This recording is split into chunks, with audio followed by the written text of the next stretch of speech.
बिस्मिल्लाहिर्रहमानिर्रहीम। आगे बढ़ते हैं और देखते हैं कि पुस्तिका का लेखक झूठे आरोपों के पुलिंदे में कौन से नए झूठ कर कर लिख रहा है। वो लिखता है, दरअसल इस्लाम मोहम्मद के दिमाग की उपज है। मुसलमान कुरान व हदीसों में मोहम्मद के शब्दों को पढ़ते हैं और उनके जीवन की हर एक चीज पर अमल करने की कोशिश करते हैं। मुसलमान मानते हैं कि अगर मोहम्मद ने कुछ किया है, भले ही वो भयानक हो, लेकिन उसे उचित समझना चाहिए। इसके लिए किसी सवाल की कोई गुंजाइश नहीं होती और किसी को इसे परखने का अधिकार नहीं है। मोहम्मद बहुत सी मानसिक बीमारियों से ग्रस्त थे। वो अन्य मानसिक विचारों का भी शिकार थे, लेकिन उनकी शारीरिक व मानसिक अवस्था ने इस्लाम को एक परिघटना बना दिया जिसे मोहम्मद के रूप में जाना जाता है। यहाँ तक लिखा है, हर जमाने में अवतार आए तो दुनिया के मुंह में लिप्त मनुष्य उनको नहीं पहचान सके। जहां अवतारे खुदा और उसके रास्ते की शिक्षा दे रहे थे, तो वहीं दुनिया परस्त लोग उन्हें अपने जैसा आम आदमी समझ रहे थे। ये हर जमाने में होता आया है। रावण अपने को बड़ा शिव भक्त समझता था, पर अहंकार ऐसा था कि समय के अवतार राम को पहचान नहीं सका। इसी प्रकार बड़े बड़े धर्मगुरु भी कृष्ण के नूरानी या रूहानी रोल को नहीं पहचान पाए और उनके विरुद्ध कौरवों को लाखड़ा किया। ऐसा ही मूसा और ईसा के साथ हुआ और कुछ ऐसा ही अवतार मोहम्मद के साथ हुआ। परमात्मा भी जान रहा था कि जब अवतार मोहम्मद पहले आई तमाम शिक्षा का सार कुरान की शक्ल में पेश करेंगे तो दुनिया के मोह में घिरे लोग इसको मोहम्मद के दिमाग की उपज बता सकते हैं। इसलिए जिस मोहम्मद की ओर परमात्मा ने दिव्य आत्मा को भेजा ताकि उनके शरीर को अपने ऑफिस के रूप में प्रयोग करे, उस मोहम्मद को दुनिया के किसी भी व्यक्ति ने पढ़ना लिखना नहीं सिखाया था। अचानक मोहम्मद के मुख से वे बातें सुनने में आने लगी जिसके आगे बड़े बड़े ज्ञानी भी फेल थे। अतीत की बातों से लेकर भविष्य का हाल, रूहानियत की शिक्षा से लेकर भाषा पर जबरदस्त पकड़ ऐसी कि जब कुरान ने दावा किया कि यदि तुम इसको किसी आम इंसान का कलाम समझते हो तो इसके सबसे छोटे सूरे के बदले में कुछ लिख लाओ। तो अरबी भाषा के बड़े बड़े जानकार जो दूसरों को अजम यानी गूंगा कहते थे, अपनी अरबी भाषा पर कमांड के कारण वो भी ये मानने पर मजबूर हो गए कि ये इंसान का कथन नहीं हो सकता। कुरान ने भी पुष्टि की कि मोहम्मद को ना तो किताब यानी कुरान का ज्ञान था और ना ईमान, जब तक कि नूरानी रूह यानी दिव्य आत्मा को उन पर नहीं भेज दिया गया। लेकिन मुसलमान इस राज को नहीं समझ पाए कि रूह जिसको भेजने की बात की जा रही है कुरान में, और जिसको भेजने के बाद किताब का भी ज्ञान मोहम्मद को हो गया और ईमान भी, वो क्या प्रोसेस है। वो यही समझते रहे कि जैसे जिब्रील किसी ट्रे में किसी खान में सजा कर आयतें लेकर आते थे और पैगंबर मोहम्मद के सामने पेश करते थे जिसको वो सुनाते थे। जिब्रील का महत्व ज्यादा है कि पैगंबर मोहम्मद का जो नूर से बने उस वक्त जब जिब्रील की खिलकत भी नहीं हुई थी। तो हमको समझना पड़ेगा कि अगर जिब्रील आयतों के साथ आते भी थे तो ये आयत भेजने के लिए जो इज्जत थी पैगंबर मोहम्मद की उस कारण आते थे, वरना पैगंबर मोहम्मद को यहाँ रहते हुए, बल्कि हम हदीस के समय देखते हैं कि फातिमा को भी जमीन पर रहते हुए आसमान पर हो रही बातों का ज्ञान था। आइए देखते हैं कुरान से ही कुछ सबूत जो दिखाते हैं कि कुरान मोहम्मद का कलाम नहीं हो सकता। कुरान का चमत्कार ऐसा ही है कि वो न केवल अपने जमाने के लिए एक लिटरेरी मास्टरपीस था, बल्कि हर जमाने में अरबी जबान में उस जैसा कलाम कोई नहीं रहा। ये चमत्कार कुछ ऐसा भी है कि हर जमाने के लोगों को उनकी समझ के अनुसार संतुष्टि प्रदान करता है, हर जमाने के लोगों के सवालों के जवाब देता है। आज जब सैयद हैदर एक खुदा एक पैगाम सुन ले काश ये इंसान का नारा लगाते हुए साबित करता है कि तमाम डिवाइन स्क्रिप्चर्स एकदम एक ही बात कर रहे हैं, तो कुरान हर डिवाइन स्क्रिप्चर में मौजूद रास्ते की पुष्टि करता नजर आता है। 21वीं शताब्दी प्रारंभ होने तक कोई भी व्यक्ति दुनिया का ये दावा नहीं कर सकता था जो सैयद हैदर कर रहा है। किसी ने ऐसा कुछ नहीं कहा था कि सारी किताबें बस एक मार्ग बता रही हैं, जितनी उसकी तरफ से आई हैं। कुरान और पहले की अन्य पुस्तकों में कुछ भिन्न बात कही गई होती तो ये दावा फेल हो जाता। रोचक बात यह है कि तमाम डिवाइन स्क्रिप्चर्स जैसा दिखाया जा रहा है, चाहे वेद हो या गीता या ओल्ड टेस्टमेंट, सब एक ही राह दिखाते हुए साबित हो रहे हैं। तो कुरान तमाम पहले आई स्क्रिप्चर्स के सार के रूप में पहले की गई हर बात की पुष्टि करता नजर आ रहा है। वेद और गीता भी फेल होते नहीं दिखाई देते, बल्कि सब के सब डिवाइन स्क्रिप्चर्स एक दूसरे का समर्थन करते नजर आ रहे हैं। ये वो हकीकत है जिसका दावा 21वीं शताब्दी से पहले किसी ने नहीं किया। लेकिन जैसे जैसे दिन आगे बढ़ेंगे, जैसे जैसे वेदों का अनुवाद होकर हमारे सामने आएगा, आप पाएंगे कि एक खुदा और एक पैगाम का रास्ता और अधिक साफ और उजला होता दिखाई दे रहा है। हिंदू को मुस्लिम या मुस्लिम को हिंदू की पुस्तक से हक को समझने की, सत्य को समझने की आवश्यकता नहीं रहेगी। हर कोई अपने पास मौजूद डिवाइन ग्रंथ से हक और हकीकतों को जान जाएगा, जो हर जमाने में केवल एक ही रही है। हालांकि बहुत से राज वेदों के कारण कुरान के समझ में आएंगे और बहुत से राज कुरान के कारण वेदों में से हमारी समझ में आएंगे। एक ही राह है जो दिखाई जा रही थी हर जमाने में, भले ही भाषाएं अलग हो, भले ही कल्चर अलग हो, भले ही इलाके अलग हो, भले ही लोग अलग हो और उनके रहने सहने के तरीके अलग हो। कुरान कोई एक साथ अवतरित हुई किताब नहीं है। 23 वर्ष के लंबे अंतराल में आई आयतें विभिन्न परिस्थितियों में आई। कभी युद्ध के हालात थे तो कभी आमद के, कभी अवतार मोहम्मद और उनके साथियों को कष्ट और यंत्रणा से गुजरना पड़ रहा था तो कभी वे फतेहयाब होकर खुशी मना रहे थे, कभी भूख से पेट पर पत्थर बांधे थे तो कभी मस्जिद नबवी में आए नजरानी पादरियों से बातचीत हो रही थी। इतने लंबे अंतराल में और विपरीत परिस्थितियों में अवतरित होने के बावजूद कुरान की लय में, शब्दों के पिरोने में, बातचीत के लहजे में या कही गई बातों में कुछ भी बेतरतीबी, फालतूपन, विरोधाभास या त्रुटियां देखने को नहीं मिलती। जबकि ये तो तमाम मक्कावासी जानते थे और कुरान भी पुष्टि कर रहा है कि अवतार मोहम्मद को पढ़ना और लिखना नहीं सिखाया गया था। किसी आम आदमी ने पढ़ना लिखना नहीं सिखाया था। Quran 7:157 Those who follow the messenger, the unlettered prophet, whom they find written in what they have of the Torah and the gospel। यदि अवतार मोहम्मद ने स्वयं कुरान लिख दिया तो जरा बताइए कि रातों रात किसने उन्हें ऐसी जबान सिखा दी कि कुरान की भाषा सुनकर अरबी के बड़े जानकार बोल उठे कि ये किसी इंसान का कलाम नहीं हो सकता। आज अरबी की अलिफ बे भी न जानने वाला कोई यदि कह दे कि मोहम्मद ने अपने ईसाई और यहूदी दोस्तों की संगत में जो बातें तौरात और ज़बूर आदि की सुनी थी वे कुरान में दर्ज कर दी तो उनसे बड़ा जाहिल कोई और नहीं हो सकता, क्योंकि जो लिटरेरी जीनियस कुरान में देखने को मिलती है उसकी बराबरी ना तो उस समय कोई कर पाया और ना आज। फिर कुरान ने ऐसे वाक़े बताए जो और किसी ने नहीं बताए थे या जिनको जमाना भूल चुका था। असहाबे कैफ का वाक़या ऐसे ही एक उदाहरण है। कुरान वो सब भी बताता दिखता है जो यहूदी या ईसाई नहीं मान रहे थे। मिसाल के तौर पर जेनेसिस में इब्राहिम द्वारा दी गई कुर्बानी का उल्लेख तो अवश्य है, लेकिन ये कुर्बानी इब्राहिम के छोटे पुत्र इसाक के नाम से लिखी है, जबकि कुरान पुष्टि कर रहा है कि ये कुर्बानी इब्राहिम के बड़े पुत्र इस्माइल से जुड़ी है। मैंने अपने एक लेक्चर में जेनेसिस से ही सबूत दिए हैं ये दिखाने के लिए कि इब्राहिम अपने पुत्र इस्माइल को लेकर गए थे कुर्बानी देने के लिए, ना कि इसहाक को। आज 21वीं शताब्दी में यदि ये सबूत सामने आ रहे हैं तो ये कुरान की सच्चाई के गवाह हैं। यदि कोई भाषा पर ऐसी महारत रखता हो कि बड़े ज्ञानी भी उसकी महारत का लोहा माने तो निजी जिंदगी में आवश्यक है कि वो उसी लेवल की भाषा का उपयोग करे, जबकि अवतार मोहम्मद के साथ ऐसा नहीं था। अवतार मोहम्मद को शायरी या कविता पसंद नहीं थी और साफ कहते थे कि मैं ना तो कवि हूँ और न कविता मुझे सुनाई गई। हकीकत तो यह है कि यदि कभी वो कविता पढ़ने की कोशिश भी करते तो शब्दों को आगे पीछे कर देते थे। किसी को यदि भाषा पर इतनी महारत है जैसी कुरान में पढ़ने को मिलती है तो कैसे मुमकिन है कि उस शब्दों को आगे पीछे कर दे। आयशा से जुड़ी एक हदीस से हमको इसके सबूत मिलते हैं। Qatada narrated, Aisha was asked, did the prophet, may the peace and blessings of Allah be upon him, used to relate anything from poetry? She said it was most detestable thing to him, except that at times he used to relate a verse from the person of Banu Qais and he jumbled it up. Abu Bakr told him it was not like that. So the Prophet of Allah said, by Allah, I am not a poet and neither is it appropriate for me. Quran का भेजने वाला जो कोई भी है वो न केवल तमाम इंसानों से बल्कि जिन्नात को भी ये चैलेंज दे रहा है कि वे मिलजुल कर भी कुरान जैसा कुछ सामने नहीं ला सकते। कुरान 1788 देखिए, save mankind and the jinn gathered in order to produce the like of this Quran. They could not produce the like of it, even if they were to each other assistants। एक दूसरे के मददगार भी हो जाएंगे तो भी कुरान जैसा कुछ दूसरा नहीं ला सकते। अरबी भाषा में 28 अक्षर होते हैं। केवल इन 28 अक्षरों को जोड़कर तमाम शब्द बनते हैं जो कुरान में प्रयोग हुए हैं। यदि कुरान किसी इंसान का कलाम होता तो किसी जमाने में तो कोई इंसान उस जैसा कुछ बनाने के काबिल पैदा होता। बहुतों ने कोशिश की पर सब नाकाम हो गए, जबकि कुरान सबके सामने मौजूद था। जैसे हमने बताया, कुरान की बहुत सी आयतें तो ऑन द स्पॉट आई थी जब कोई विशेष परिस्थिति सामने आई या किसी आगंतुक ने कोई प्रश्न पूछा।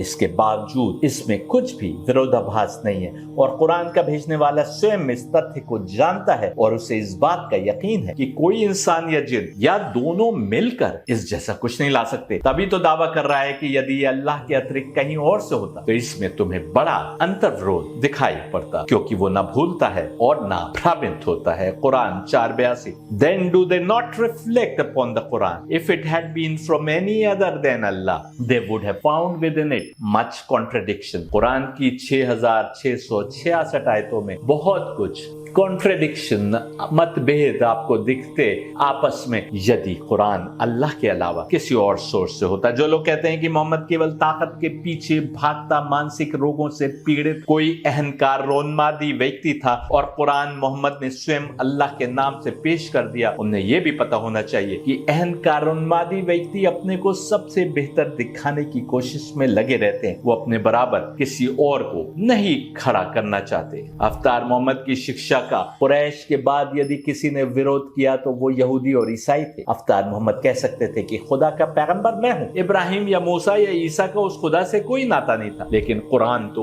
उनको भी अवतार बता रहा है और उनका उल्लेख अवतार मोहम्मद के नाम से कहीं अधिक बार कर रहा है। जिनके मानने वाले अवतार मोहम्मद के खिलाफ लड़ने को आ रहे थे, उनको कत्ल करने की साजिशें कर रहे थे। कुरान न केवल अवतार मोहम्मद द्वारा पेश की गई किताब पर बल्कि उससे पहले आई तमाम डिवाइन किताबों और किताबचों पर न केवल ईमान रखने की बात कर रहा है बल्कि मुसलमान को उनमें और इस किताब में कोई फर्क न करने को, कोई अंतर न करने को कह रहा है। कुरान 2:136 से O Muslims we believe in Allah and that which has been sent down to us and that which has been sent down to Ibrahim, Ismail, Isaac, Yaqub and to Asbat, that is the 12 sons of Yaqub, and that which has been given to Musa and Isa, and that which has been given to the prophets from their Lord. We make no distinction between any of them, and to him we have submitted. आपको यदि वेद के मंत्र पढ़ेंगे तो आप पाएंगे कि वेदों में लिखा हुआ है उन मंत्रों के आगे के फुला मंत्र फुला ऋषि के दिमाग में अवतरित हुआ। तप प्रभाव के कारण देवताओं ने प्रसाद के रूप में उन्हें वो हिम्स दिए। वो हिम्स जो दिमाग के अंदर अवतरित हुए, उनकी भी बात जब प्लूरल में कहा जा रहा है कि जो जो कुछ खुदा की तरफ से आया उस सब पर ईमान रखता है, तो यदि वेदों के मंत्र भी वही कुछ कहते नजर आ रहे हैं जो मैसेज बाकी खुदाई स्क्रिप्चर्स दे रहे हैं, तो हमें समझना होगा कि इनका सोर्स भी उसी तरफ है जहां से बाकी स्क्रिप्चर्स आए। कुरान तो अवतार मोहम्मद से यहां तक कह रहा है कि यदि उन्होंने भी शिर्क किया तो उनके सारे कर्म व्यर्थ हो जाएंगे और वो नुकसान उठाने वालों में से हो जाएंगे। क्या कभी कोई अपनी लिखी पुस्तक में ऐसा लिख सकता है? Quran 39:65 It has already been said to you and to those prophets before you that if you associate others with Allah your deeds will certainly be void and you will truly be one of the losers। चलिए मान लिया कुरान में कुछ भी विरोधाभासी नहीं है। यदि वे किताबें किसी और सोर्स से और ये किसी अन्य सोर्स से थी तब तो इनमें विरोधाभास होना चाहिए था। ऐसे में बेहतर यही होता कि कुरान में लिख दिया जाता कि वे पहले की किताबें रद्द की जाती हैं और अब कुरान ही एकमात्र किताब है। दुनिया भर में विभिन्न जमानों और इलाकों में विभिन्न भाषा बोलने वालों के बीच आई किताबों और सहीफों यानी किताबचों के लिए कुरान कह रहा है कि मुसलमान वही है जो इन सब पर ईमान रखता है और उनमें अंतर नहीं करता, फर्क नहीं करता, क्योंकि कोई विरोधाभास है ही नहीं। जैसा मैं साबित कर रहा हूं कि आपस में विरोध करती कोई बात हमको दिखाई दे, अन्यथा विभिन्न जमानों और इलाकों में विभिन्न लोगों द्वारा रचित किताबों में ऐसा मुमकिन नहीं है। एक और हकीकत जो कुरान पढ़ने पर सामने आती है वो ये कि कुरान अपने समय के रीति रिवाजों और गलत प्रथाओं को भी नकारता नजर आ रहा है। कुरान ने मर्द और औरत को एक दूसरे का जन यानी एक दूसरे को पूरा करने वाला, कंप्लीट करने वाला उस समय बताया जब अरब में पैदा हुई लड़कियों को जिंदा मिट्टी में दबा दिया जाता था। कुरान 16:8-9 देखिए। And when one of them is informed of the birth of a female, his face becomes dark and he suppresses grief. He hides himself from the people because of the ill of which he has been informed. Should he keep it in humiliation or bury it in the ground? Unquestionably evil is what they decide। ये वो समय था जब औरत को गुलामों या property के समान रखा जाता था। उनकी मर्जी की कोई अहमियत नहीं थी। इस हद तक कि शादी में भी उनकी मर्जी की किसी को परवाह नहीं होती थी। वो अपने पति का मालिकाना हक समझी जाती थी। ऐसे में कुरान ने जबरन किसी महिला से शादी करने को हराम किया, बाप से बढ़कर माँ का रुतबा करार दिया, यहाँ तक कि उनके बुरा भला कहने पर उफ तक करने की मनाही कर दी। कुरान 4:19 देखिए, O you who have believe it is not lawful for you to inherit women by compulsion। तुम जबरदस्ती किसी औरत पर कब्जा नहीं कर सकते, किसी को अपना नहीं बना सकते। पगान अरबों की पत्नियों की कोई संख्या नहीं होती थी। वे औरत को इस्तेमाल करके उसे त्याग देते थे। ऐसे में कुरान तमाम धर्मों की किताबों में अकेली किताब है जो अधिकतर पत्नियों को 4 तक सीमित करता है, वो भी इस शर्त के साथ कि तुम सबके साथ इंसाफ कर सको, और अगर इंसाफ नहीं कर सकते तो फिर 1 से अधिक करने की तुम्हें अनुमति नहीं है। कुरान 4:3 देखिए, and if you fear that you will not deal justly with the orphan girls, then marry those that please you of other women, 2 or 3 or 4, but if you fear that you will not be just, then marry only one। क्या औरत और मर्द की बराबरी, पत्नियों से इंसाफ की बात या माँ का ऐसा रुतबा जैसा कुरान ने दिया आपको कहीं और देखने को मिलता है? इस्लाम से पहले औरत आजाद नहीं समझी जाती थी। वो जमीन जायदाद नहीं रख सकती थी और ना ही बाप के हिस्से में उसका कोई हक होता था। यहाँ ये बताना आवश्यक है कि कुरान से पहले आई आखिरी डिवाइन समझे जाने वाली किताब बाइबल में औरत को विरासत में जायदाद जब ही मिल सकती थी जब उसका कोई भाई ना हो। इस्लाम ने पहली बार औरत को विरासत में शरीक किया। Quran 4:7, for man is a share of what the parents and close relatives leave, and for women is the share of what the parents and close relatives leave, B it little और मच, एन ऑब्लिगेटरी शेयर, यानी तुमको उसका हक देना जरूरी है, वाजिब है।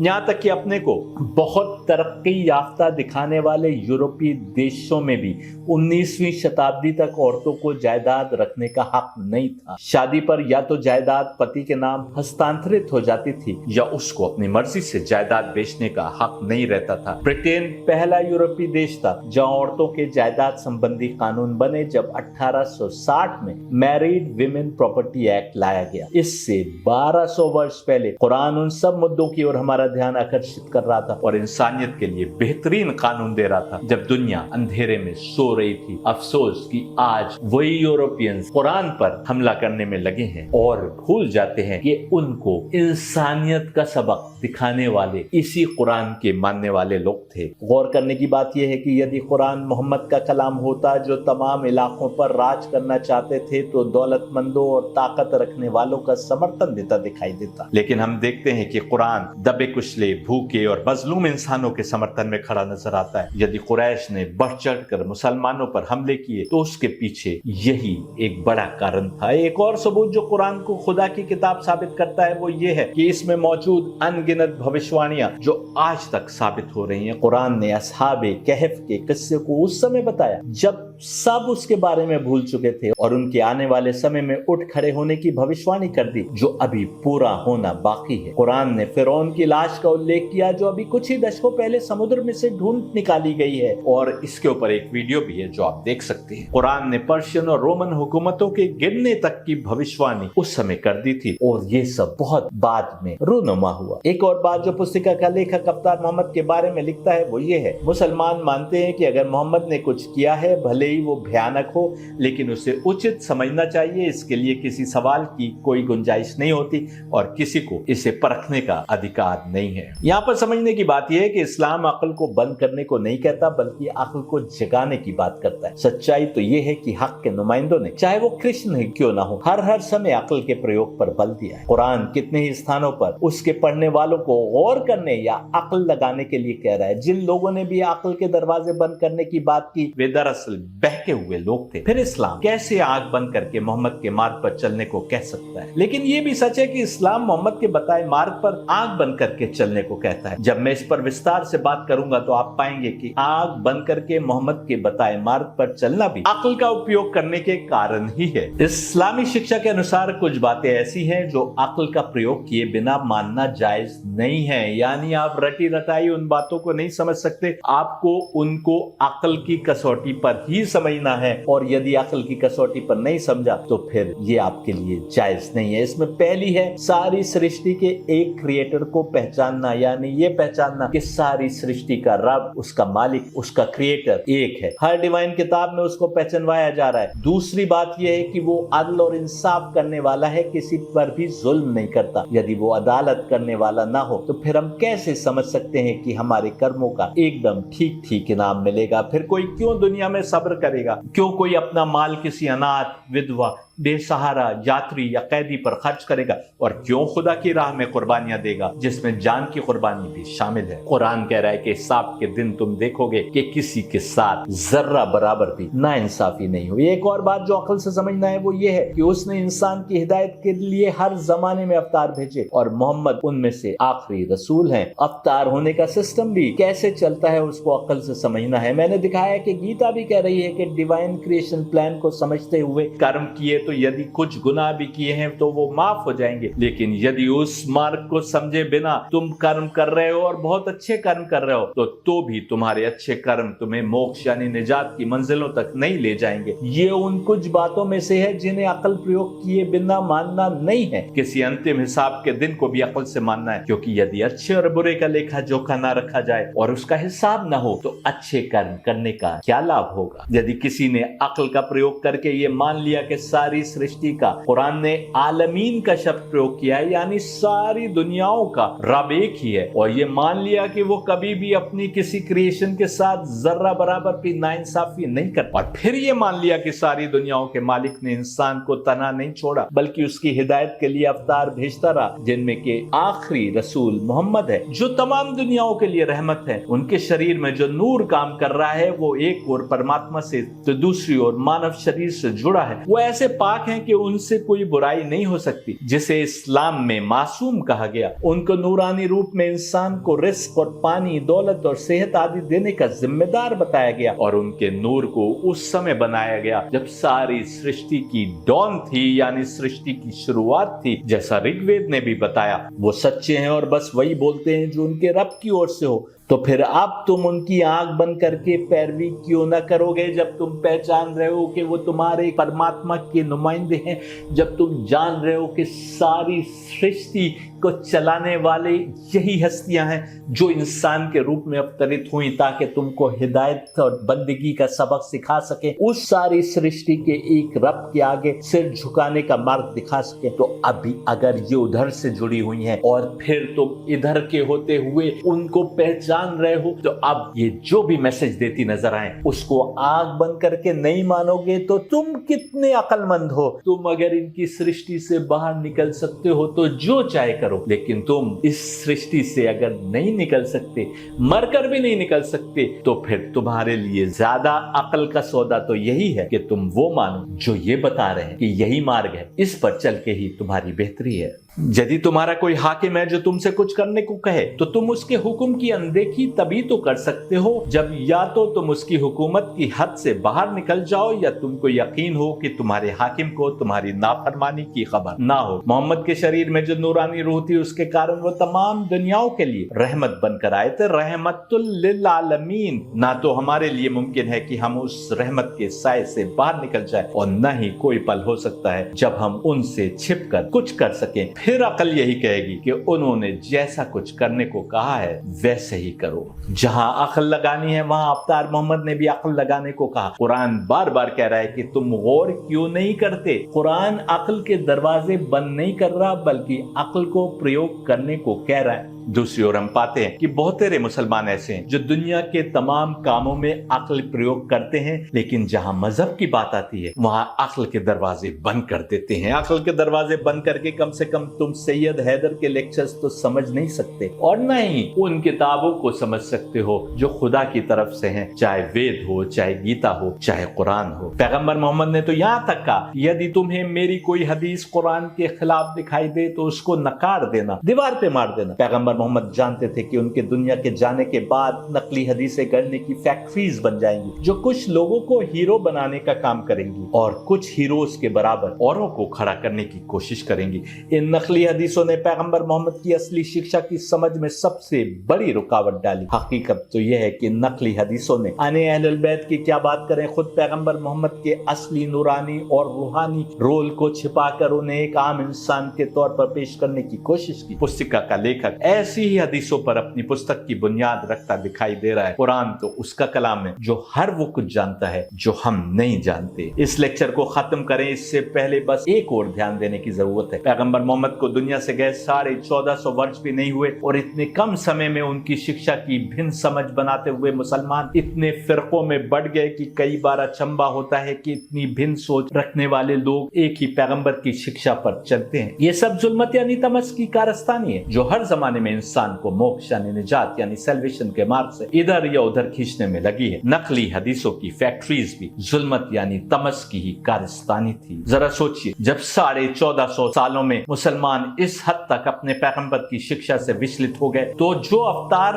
5000 और 7000 वर्ष पहले हमारे बीच थे, जब कागज और कलम का प्रयोग भी आम नहीं हुआ था, उस समय से अब तक अवतारों की शिक्षा में कितना बदलाव आया होगा यदि हमने उस शिक्षा को सहज कर नहीं रखा। सलाम के लायक हैं प्राचीन भारत के वो ऋषि जिन्होंने दूरदर्शिता का प्रयोग करते हुए वेद के मंत्रों को विभिन्न एक्टिविटीज से जोड़ दिया। कुछ नया करना हो तो ये मंत्र पढ़ो, घर में बच्चा पैदा हो तो ये पढ़ो, किसी पूजा पर ये पढ़ो, कोई मर जाए तो ये पढ़ो, ताकि ब्राह्मणों को वैदिक मंत्र याद हो जाए और बिना किसी बदलाव के वो मंत्र हम तक पहुंच सके, ताकि आधुनिक जमाने का इंसान जब इन वैदिक मंत्रों को फिर से समझने की कोशिश करे तो सारी सृष्टि के छिपे राज सामने आ जाए, तमाम धर्मों की दीवारें गिर जाएं और मोक्ष यानी सैल्वेशन यानी निजात का मार्ग तमाम इंसानियत के सामने एकदम साफ नजर आ जाए।